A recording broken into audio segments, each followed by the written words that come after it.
আসসালামু আলাইকুম সবাইকে। আশা করি সবাই ভালো আছেন। আমি মোহাম্মদ সোহান, সোহান সলিউশনের ফাউন্ডার এবং সিইও। আজকে আমাদের চার্ট অফ অ্যাকাউন্টস এর যে সিরিজ, ধারাবাহিকভাবে সিরিজটার প্রথম আজকে পর্ব অনুষ্ঠিত হচ্ছে। আজকের পডকাস্টে সবাইকে স্বাগতম জানাচ্ছি। আজকে বেসিক্যালি আমরা যে টপিকটা নিয়ে আলোচনা করব সেটা হচ্ছে রিটেইনজ। কুইকবুকস অনলাইনে আমরা অনেকেই জানি না রিটেনজ জিনিসটা কি, বা এটার ব্যবহার কোথায় আছে, বা এটাকে কিভাবে আমরা ব্যবহার করতে পারি কুইকবুকস অনলাইনে। সেটা আজকে আমরা একটু দেখার চেষ্টা করব। আসুন আমরা প্রথমে একটা ক্লায়েন্টের ড্যাশবোর্ডে চলে যাই। এটা হচ্ছে একটা ক্লায়েন্টের ড্যাশবোর্ড। এখন রিটেনজ, আমরা যেহেতু আমাদের পডকাস্টের যে সিরিজটা সেটা হচ্ছে চার্ট অফ অ্যাকাউন্টস নিয়ে, চার্ট অফ অ্যাকাউন্টসের যেহেতু প্রথম পর্ব, তাহলে অবশ্যই আমরা চার্ট অফ অ্যাকাউন্টসটা খুঁজে পাবো কুইকবুকস অনলাইনের নেভিগেশন প্যানেল থেকে ট্রানজেকশনের অধীনে চার্ট অফ অ্যাকাউন্টস অপশনে।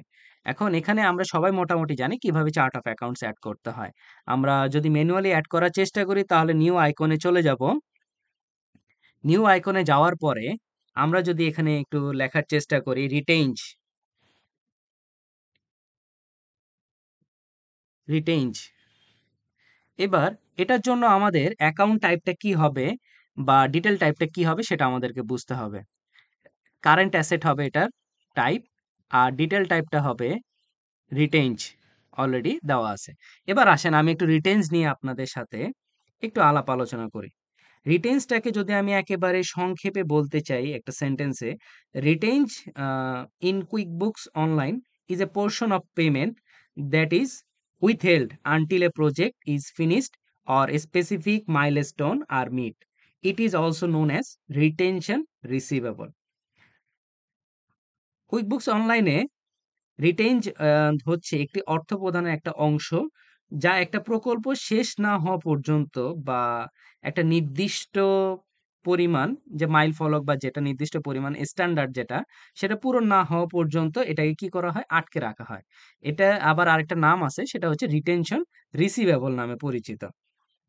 এখন এই নির্মাণ শিল্প, আমরা কুইকবুকস অনলাইনে আমাদের যে নিশ আছে, নিশ বলতে আমরা যেই যে সেক্টরে কাজ করব তার ভিতরে সবথেকে অন্যতম হচ্ছে কনস্ট্রাকশন ইন্ডাস্ট্রি।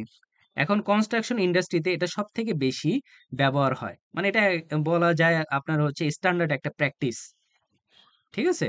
এটা হচ্ছে কনস্ট্রাকশন ইন্ডাস্ট্রির স্ট্যান্ডার্ড একটা প্র্যাকটিস। এখন কেন করা হয়, বা এটার ব্যবহার করা হয় কেন? জিনিসটা যদি আমরা একটু বোঝার চেষ্টা করি, সেটা হচ্ছে প্রকল্পটা যখন একজন ঠিকাদার নেয় বা একজন কন্ট্রাক্টর নেয়, যাতে সে কি করে? শেষ করার জন্য তাকে উদ্বুদ্ধ করতে হয়।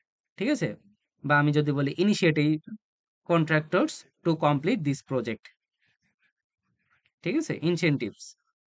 তারপরে প্রকল্পটা শেষ করার জন্য ঠিকাদারদের যে মূলধন আছে সেটা নিশ্চিত করতে হয়। মানে একজন কন্ট্রাক্টর আমার কাছে আসলো, সে কাজ নিয়ে নিল, কিন্তু তার কাছে পর্যাপ্ত পরিমাণ ক্যাপিটাল থাকলো না, এটা যাতে না হয়।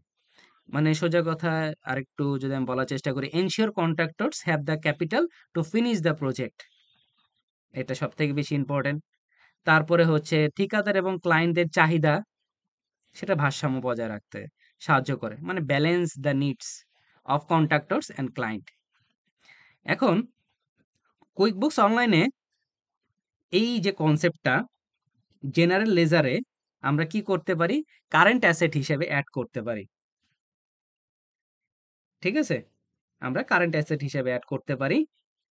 আর আরেকটু যদি বলি, এই যে রক্ষণাবেক্ষণ বা মেইনটেন্যান্স, এটার পরিমাণ যে মোট যে চুক্তিটা করা হইছে, এই চুক্তি মূল্যের যে পার্সেন্টেজ বা একটা নির্দিষ্ট পরিমাণের হইতে পারে। ঠিক আছে?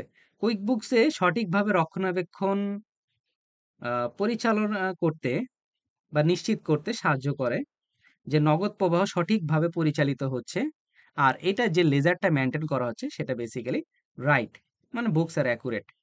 তাহলে আমরা বুঝলাম যে রিটেইনজটা হচ্ছে একটা রিটেনশন রিসিভেবল। মানে কোন একটা প্রজেক্ট বা কোন একটা প্রকল্প শেষ না হওয়া পর্যন্ত, বা ওই স্ট্যান্ডার্ড পর্যন্ত না যাওয়া পর্যন্ত, সেটা কি করা হয়, আটকে রাখা হয়, মানে এই টাকাটা দেওয়া হয় না। ঠিক আছে?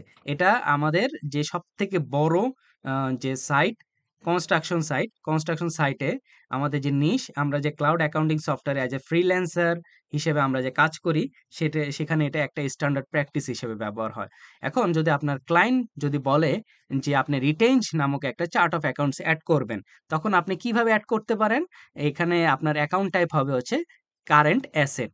কারেন্ট অ্যাসেট হবে, আর ডিটেইল টাইপে কিন্তু অটোমেটিক দেওয়া আছে রিটেইনড নামে। তো সবাই আশা করি ভালো থাকবেন। ইনশাআল্লাহ পরবর্তী আম আমাদের নেক্সট ভিডিওতে চার্ট অফ অ্যাকাউন্টস এর আরেকটি গুরুত্বপূর্ণ বিষয় নিয়ে আলোচনা হবে। সবাইকে ধন্যবাদ। আসসালামু আলাইকুম।